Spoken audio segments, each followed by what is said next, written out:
You took an oath to be a police officer, didn't you? I don't recall. Do you recall telling Mr. Gray that you had taken an oath? I don't recall what a video states. Mr. Gray asked you in this video if you had undertaken an oath to uphold and protect the Constitution of the United States of America, and you responded yes. Do you remember that? Correct. What's your understanding of the First Amendment of the United States Constitution? I don't recall. I'm not an expert. Do you know what the First Amendment protects at all? I don't recall. Do you know what the Fourth Amendment to the United States Constitution protects? Do you know what the Mississippi Constitution provides regarding the right of the people to peaceably assemble and petition the government? Don't recall. I'm not a lawyer. I understand that you're a law enforcement officer, not a lawyer. My question was very simple. Do you know? I don't recall. As many of you guys know, I'm a law enforcement trainer instructor. I train and instruct military and law enforcement all over the country on various law enforcement disciplines to include constitutional law, case law, patrol tactics, use of force, advanced criminal investigations, etc. And this video is hard to watch just because it's so disheartening. It's so horrible to see a police sergeant, a police officer who is in a leadership role, who is supposed to be training and leading the next generation of law enforcement, to be so smug and careless about somebody's constitutional rights, and just he's smiling. He just this person just does not care.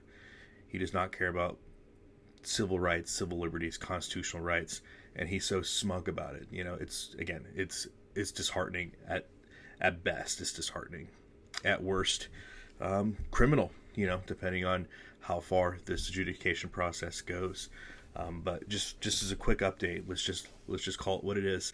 5 U.S. Code 3331, Oath of Office, affirms that the Constitution itself requires both state and federal officers of all three branches, to include the legislative, executive, and judicial, take an oath to support the Constitution.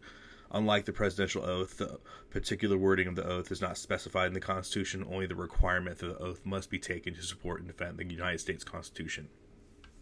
So, according to federal law, in order to be an officer, whether it's on the federal or state level, you have to take an oath to defend the Constitution of the United States of America, as it should be.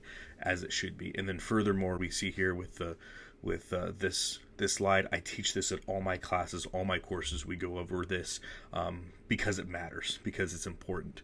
As you can see here, freedom of speech, number 1, 2, right to keep and bear arms, 3, restriction on quartering, 4, prohibits unreasonable searches and seizures, 5, right against self-incrimination, 6, right to a fair and speedy trial, public trial, 7, right to a jury trial in civil cases, 8, bars excessive bail, fines, cruel and unusual punishment, 9, rights not enumerated in the Constitution, 10, federal government only has those powers delegated to them in the Constitution. And the reason why I have these highlighted is because these are the ones that, as criminal justice, deals with us directly.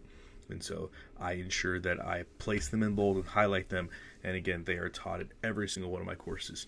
In my honest opinion, again, this is just my opinion, I believe that if you don't know what the Bill of Rights are, and you don't know if you've taken an oath of affirmation, you have no business to be a police officer. In my opinion, if I had the ability to, I would just dismiss this police sergeant from service. I would say your services are no longer needed or wanted. So I think that should be, in and of itself, if you can't answer those questions, grounds for immediate dismissal from your job in law enforcement. Again, those are my opinions, those are my beliefs. I stand by them. So that's all I have for you guys. I'm very interested to see what you guys have to say in the comment section below. Tell me what you think. Do you think that his answer should be? Do you agree with me? Do you think they should be cause for immediate dismissal? Tell me what you think in the comment section below. As always, guys, long live the Republic.